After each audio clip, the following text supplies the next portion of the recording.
안녕하세요. 오늘부터 새로 시작되는 사무엘서를 통해서 하나님께서 부어주신 은혜를 충만히 누리는 여러분들이 되기를 예수님으로 축복합니다. 오늘 본문은 사무엘상 1장인데요.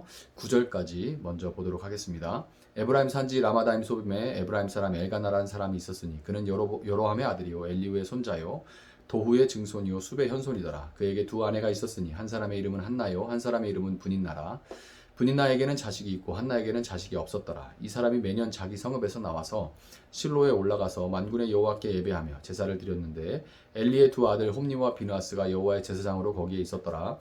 엘가나가 제사를 드리는 날에는 제물의 분깃을 그의 아내 분인나와 그의 모든 자녀에게 주고 한나에게는 갑절을 주니 이는 그를 사랑함이라. 그러나 여호와께서 그에게 임신하지 못하게 하시니 여호와께서 그에게 임신하지 못하게 하심으로 그의 적수인 분인나가 그를 심히 격분하게 하여 괴롭게 하더라.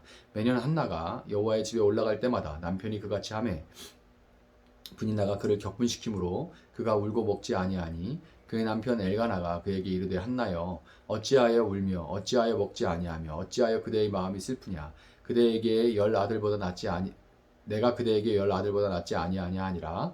그들이 실로에서 먹고 마신 후에 한나가 일어나니 그때에 제사장 엘리는 여호와의 전 문설주 곁 의자에 앉아 있었더라. 아멘. 자, 새로운 책이 시작됐지만 때는 여전히 사사 시대였습니다. 본문 1절은 한 가정, 특별히 그 가정의 가장을 소개하면서 시작하는데요.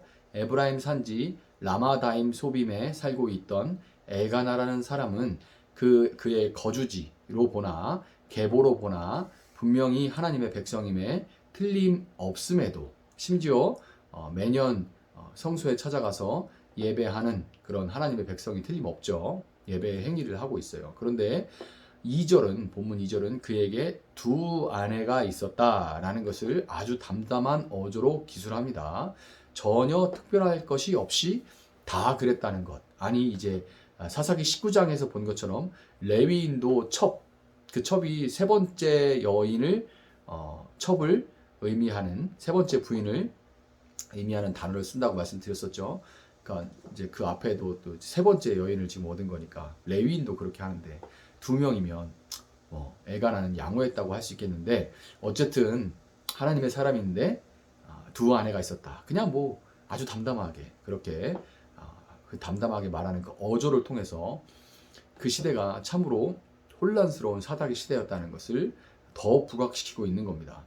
엘가나에게는 두 아내가 있었는데 그 이름은 한나와 분인나였고 한나의 이름이 먼저 나오는 것으로 봐서 한나가 첫째 부인이라는 것을 짐작할 수가 있습니다.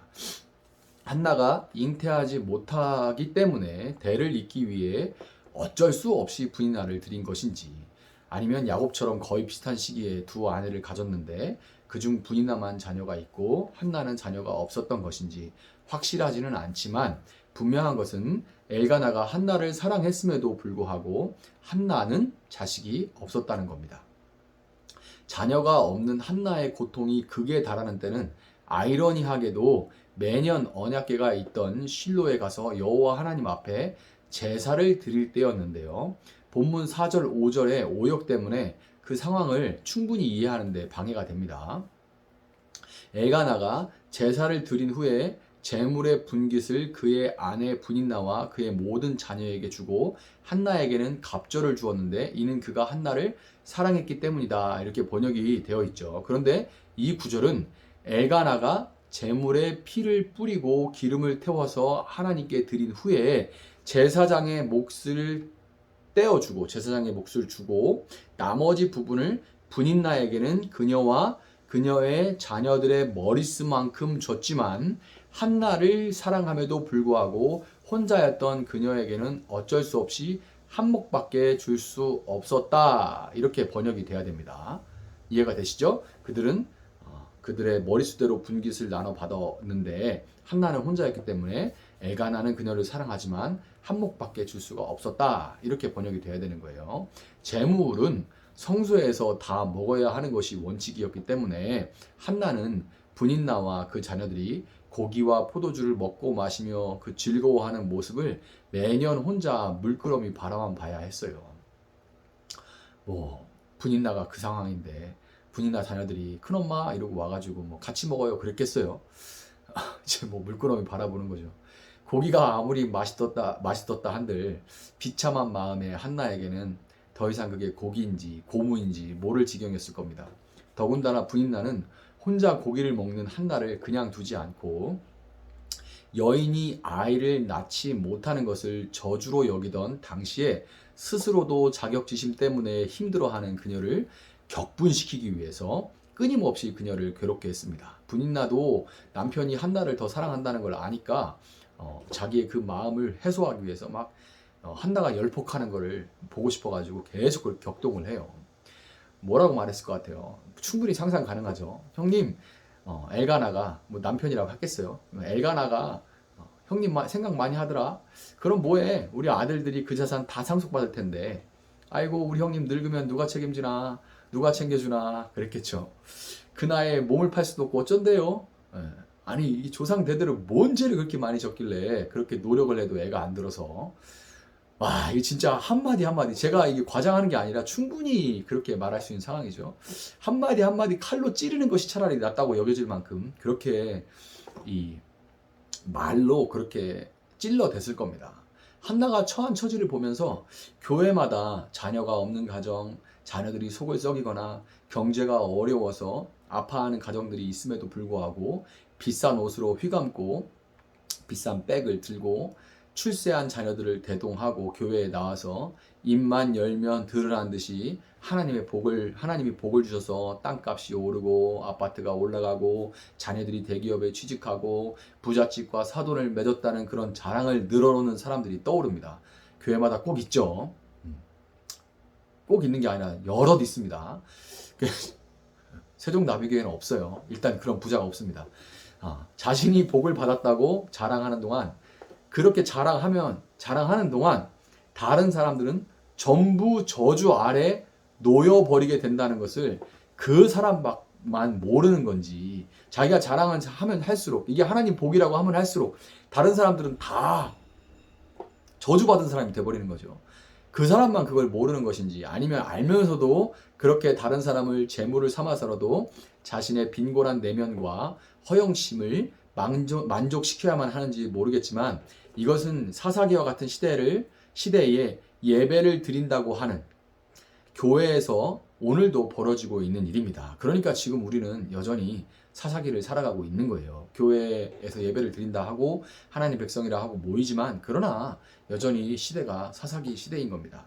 자녀가 없는 한나는 하나님의 전에 올라갈 때마다 아이러니하게도 자격지심과 분인나의 격동 그리고 그 무엇보다도 가장 고통스러운 것은 혹시 내가 하나님께 버림받았나 하는 그 생각에 어느 누구의 위로도 소용이 없는 뭉개진 마음, 가난한 마음을 갖게 되었고 그 가난한 마음 그대로 부여하신 하나님 앞에 매달려 봐야겠다 하는 그런 마음을 품게 됐습니다.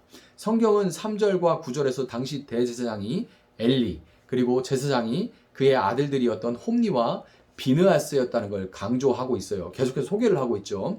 이거는 이어지는 이야기에서 이 엘리와 비느하스 그리고 홈니와 비느하스가 얼마나 형편없고 영적으로 어두울 뿐만 아니라 정말 형편없는 그런 사람인지 보여줌으로써 한나가 하나님 앞에 매달리게 된 것이 결코 그들의 어떤 영적인 지도나 동기부여 때문이 아니었다는 것을 말하기 위한 거예요.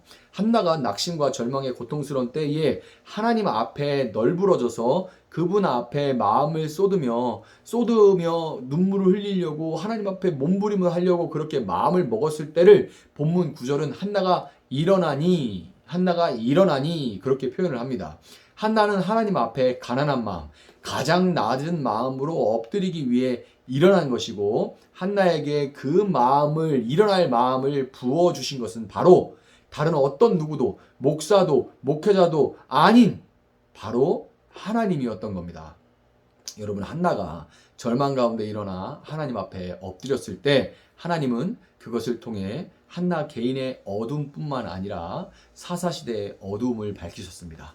우리는 한나가 살던 시대, 한나가 겪던 아픔을 경험하면서 살아가고 있지만 이때에 하나님은 오히려 그분의 그분의 마음을 부어주심으로 엎드리기 위해 떨치고 일어나는 사람들을 찾고 계십니다. 시대의 아픔과 개인적 고통의 때, 오히려 하나님이 일하실 때라는 것을 여러분 기억하시고 오늘 이 분주한 일들 가운데 또 마음 무너지는 일들 가운데 힘든 상황 속에서 일어나 가난한 마음 그대로 하나님 앞에 엎드릴 수 있는 여러분들이 될 수 있기를 예수님의 이름으로 축복합니다. 잠시 기도하겠습니다. 사랑하시는 하나님 감사합니다. 여전히 사사기의 시대입니다.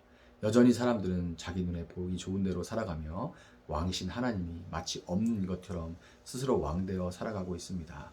우리 역시 마찬가지입니다. 그래서 많은 때에 넘어지고 아프고 때로는 자격지심으로 정말 바닥 끝까지 내려가기도 하고 때로는 정말 비교 끝에 교만함으로 하늘 높은 줄 모르고 올라가는 그런 하나님 어리석은 우리 모습을 봅니다. 그런 하나님 오늘 우리 마음 가운데 가난한 마음을 허락하여 주시고 하나님을 찾고자 하는 마음을 부어 주시옵소서. 이 말씀을 듣고 그 마음 가운데 정말 기도하는 마음, 엎드리고자 하는 마음, 하나님 앞에 통곡하고자 하는 마음, 하나님을 붙들고자 하는 마음, 하나님 앞에 매달리고자 하는 마음이 부어지기를 원합니다. 하나님께서는 그 마음을 부어주심으로 인하여서 그 개인의 삶의 어둠을 밀어내고 또한 그 개인을 통하여서 또한 시대의 어둠을 살라 가시는 줄 믿습니다. 하나님, 오늘 정말 어두운 때지만 어둠이 짙을수록 오히려 우리가 일어나야 될 때는 것을 우리가 압니다. 우리 마음을 감동하여 주시옵소서.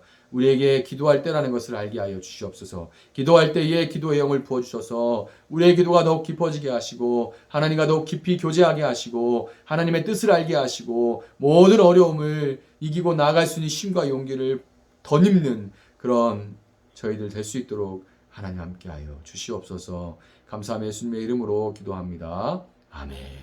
오늘 주신 말씀 붙들고 계속해서 기도합니다.